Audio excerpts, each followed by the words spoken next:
titre, l'Afrique est un continent en pleine croissance et pour soutenir cette croissance, nos États doivent mettre en place un partenariat soutenu dans les domaines des sciences de l'information et de la technologie.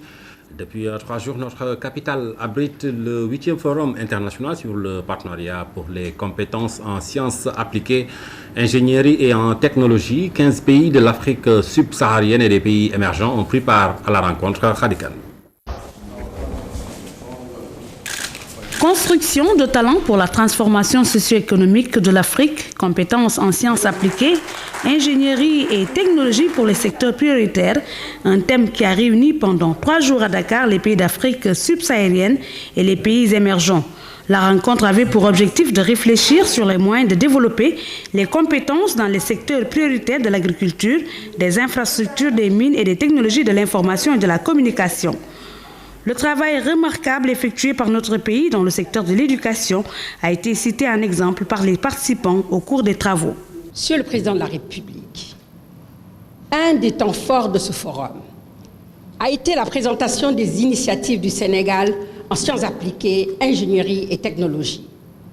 Présidé par le professeur Mary Teuw Niane, des programmes phares du gouvernement du Sénégal dans le domaine de la science, de la technologie et de l'innovation ont été présentés, à savoir la Cité du Savoir, la seconde université de Dakar, l'université du Sine Saloum à Kaolack, l'université virtuelle du Sénégal avec ses espaces numériques ouverts et le réseau des instituts supérieurs d'enseignement professionnel.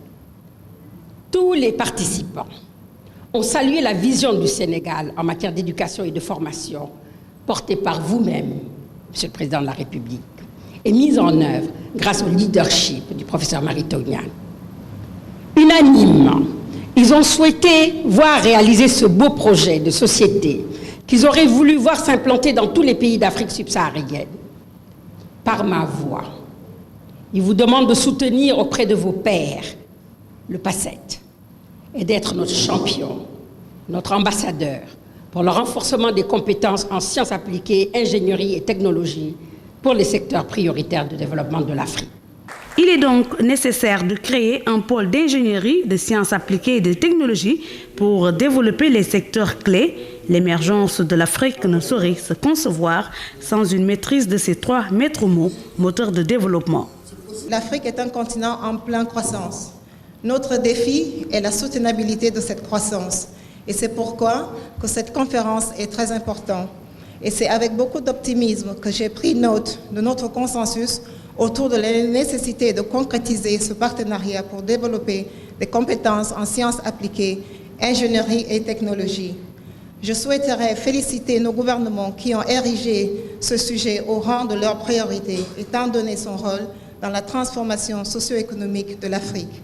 L'Afrique est confrontée à plusieurs défis comme la pauvreté, les crises alimentaires, l'accès difficile à l'eau potable, aux soins de santé de qualité, à la problématique des infrastructures et autres. Face à ces défis de l'heure, il devient impératif d'asseoir en Afrique une société de la connaissance. À ces défis s'ajoutent les enjeux liés à la résorption de la fracture numérique.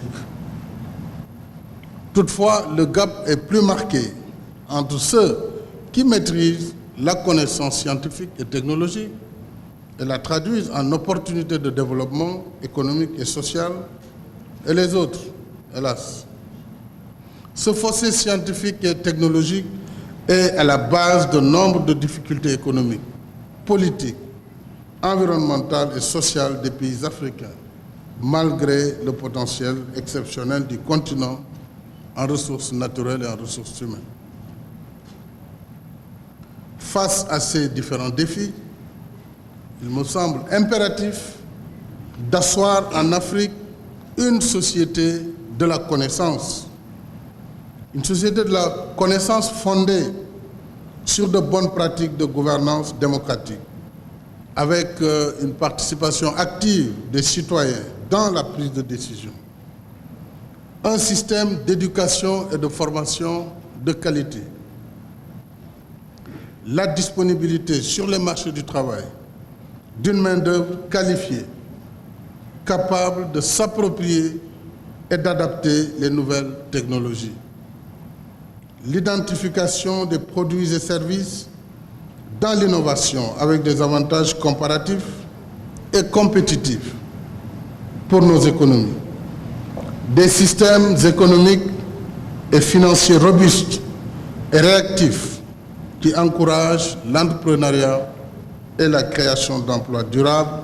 Enfin, le renforcement des capacités des populations dans la promotion de l'innovation. C'est seulement dans cette optique que les sciences appliquées, l'ingénierie et la technologie pourront contribuer à l'émergence de nos pays et à l'épanouissement de nos populations. Pour bâtir une véritable Afrique des peuples, il faut consolider le dialogue entre les pays, entre les femmes et les hommes de science, entre les acteurs publics et privés et entre les populations africaines. Cette rencontre de haut niveau qui vient de prendre fin à Dakar ouvre ainsi une ère nouvelle de partenariat pour accélérer l'intégration et l'émergence du continent africain. Le président Macky Sall en a profité pour saluer le travail remarquable qu'est en train de mener le ministre de l'Enseignement supérieur et de la Recherche scientifique, Mary Teuw Niane, qui traduit en actes les réformes universitaires, a dit le président Macky Sall, que je vous propose d'écouter. Le lieu, monsieur le ministre, de vous féliciter pour votre engagement dans la mise en œuvre de toutes ces mesures et de toutes ces politiques qui sont... Donc, il est à féliciter, puisqu'il a eu le courage de mettre en œuvre une vision. Ce n'est pas simple, puisque les réformes, on le sait, sont difficiles à mettre en œuvre. La réforme suppose une rupture. Or, les gens, ils n'aiment pas les ruptures. Ils aiment s'accommoder à la situation. Or, quand vous engagez une réforme, vous êtes qualifié de méchant. Vous n'êtes pas méchant, monsieur le ministre.